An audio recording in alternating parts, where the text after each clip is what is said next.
he has done for them. So if you want to share, come on up. Come on up. I'm not coming up there. You're not coming up? Yeah. I'm not where I sit down. Okay, sure, you next. Okay. You know why I have to sit down. Talk. I have anxiety issues, so I have to sit down. But, I don't like looking at the camera. Don't look at the camera. Just talk to the microphone. Okay, here's our lesson for the year. I'm just saying. But when I first had her, I had migraine issue. I keep falling. I had an issue with migraine. Just talk. And, I found what a great family that I just married into. But I really needed them. They're like board to support. That I came to church, even though I was hurt. And you guys in all way. And I've had a migraine since. Because we all pray together. And I give that to God. And I'm thankful for this church for always praying for us. I'm sorry I can't talk about crying. And I'll cut it short. But I've also noticed in this year, and praise God, I have a husband who will give me my shot every week because I'm around. And I have anxiety issues. So for whatever reason, I'll keep bringing him back. You know what I'm saying? You know the story. There's a reason. Now we both have brain damage together. No, we're here. But I'm down there. I'm down there.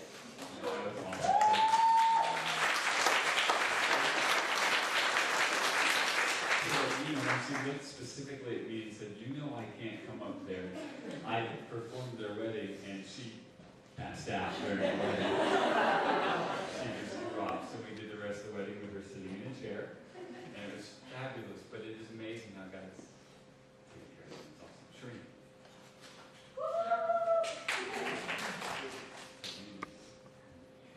My name is Shereen. Basically, I haven't really come in here, but basically God in the past year saved my life.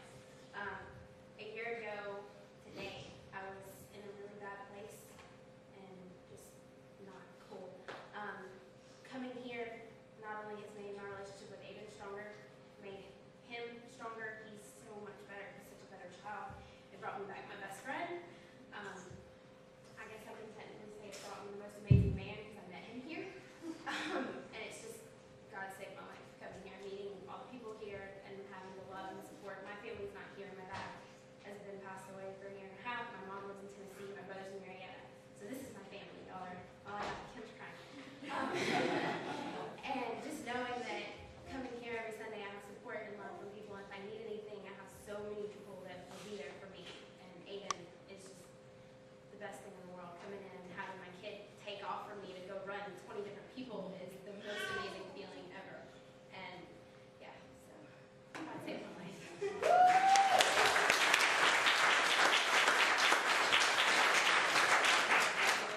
I don't know about you, but I love hearing stories about what God has done. And if that doesn't prove who we are, I don't know. Somebody else? Okay, we'll do another song. I'm going to go. Oh, you're going to go? Go ahead. Do I have my microphone? Yeah, I have to go back a little further than a year. I'm sorry, I'm breaking the rules. Good. I'm playing the music here. What are you going to do?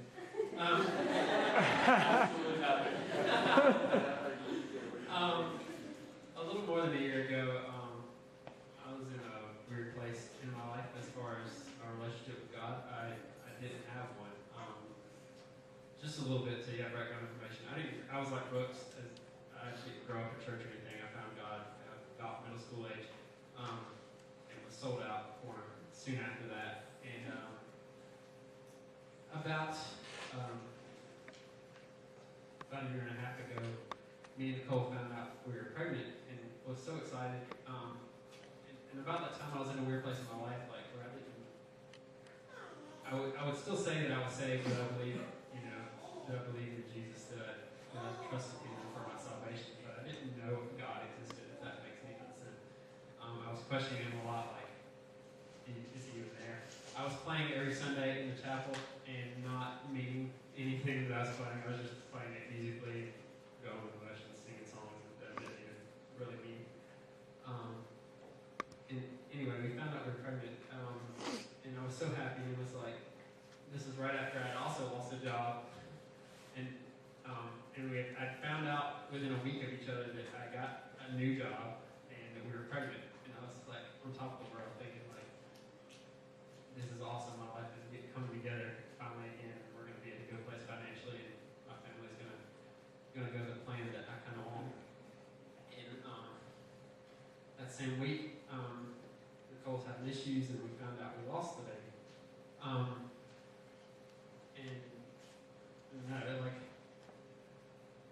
It was almost like it was evidence to me at the time that God did exist.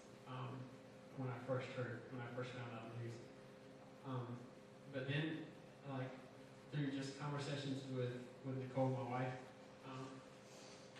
and knowing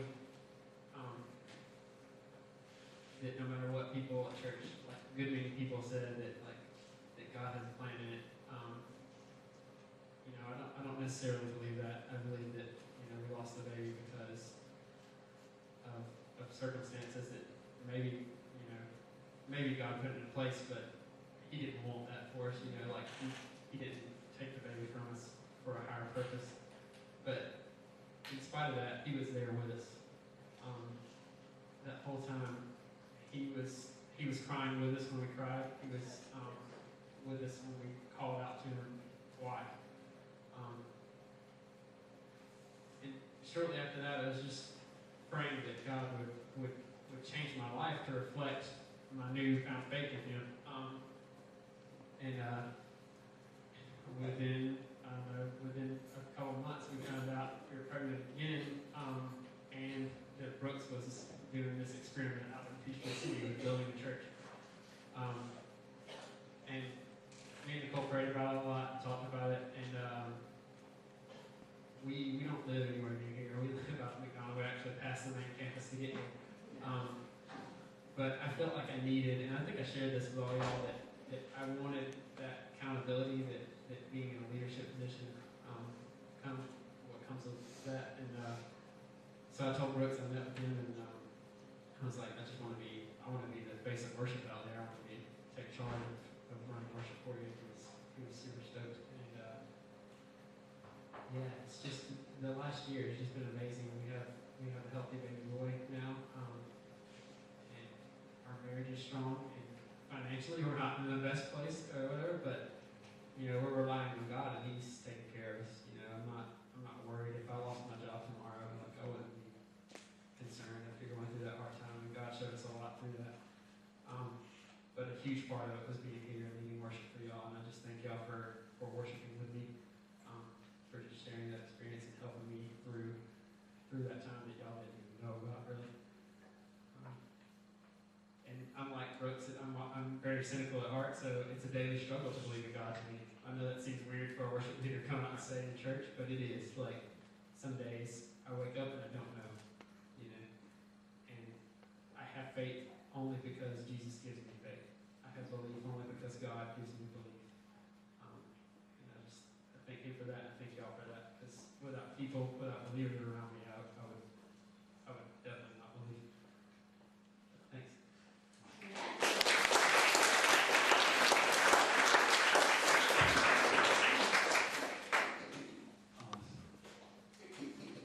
Somebody else would like to share.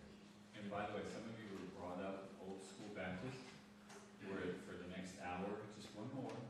I know there's one more out there. I don't roll that way. Okay? So if we're done, we're done. And come on up. You have to tell us your name after the door. I'm Patty, and I just wanted to share my experience 2 weeks ago from Matt talking about the blessing of birth.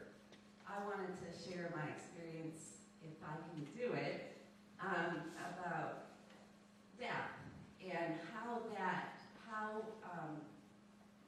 amazingly different it was for me 2 weeks ago than it would have been years ago. Ted's dad passed away 2 weeks ago tomorrow. And we were very close to him. He had dementia. And for about the last year, he couldn't talk. So we had that relationship where we would go visit him, and we truly knew that he could hear everything that we were saying, that he could understand it. And thankfully, he lived in a memory care community where they also believed that, and they treated him that way, and that is wonderful. We were blessed that he could stay there, but we're the only people in Georgia, only family, so we would go, and Ted was amazing, like 3 times a week. And I would go maybe once a week, sometimes 2. But our relationship with him started about 5 years ago when my mother-in-law passed away, which meant Ted and I were responsible for his dad. So when you lose someone that you've had that kind of a relationship with, that even without words you're that close to, it's pretty devastating. But, Saturday morning I went to see him, and I could tell that he was definitely nearing the end of life. So Ted came to the community, and we called all the family. They were all here by Sunday night. And Monday morning he passed away. Well, we had been back and forth from the house to the community all weekend. We weren't there to see him take his last breath. And in a way, I was kind of glad. I wasn't sure I wanted to see that. But what was really a testimony to me was he was a great Christian man. And when I got there, Ted was the only one at the community. His brothers and sisters, who were all from out of state, had gone to have lunch. And so when I got there, we were waiting for the funeral home to come and take his body.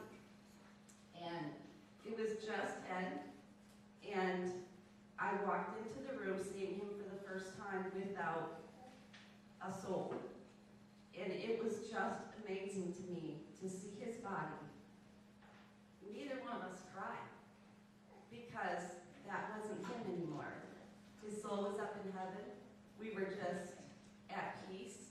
I never pictured it being that way, but that's what faith has done for me, is totally taught me that your soul and your body are 2 separate entities. And it was just a real enlightening experience for me to be able to walk out hand in hand, as the hearse was there. And neither one of us were upset at all, because we knew exactly where he was. His soul was already in heaven, and this was just his shell. So, I understand.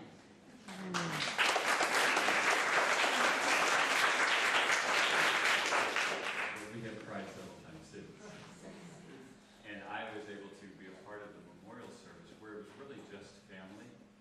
And it was so cool because we did an open share time like this, and it's all family. It's all his kids, and grandkids, and great-grandkids. And to hear them share what an amazing man this was. And to have that assurance of knowing that you're going to heaven because you trusted Jesus, not yourself, it makes a huge difference. And I'm glad that God was able to give you that peace during that time. We're going to sing one more song.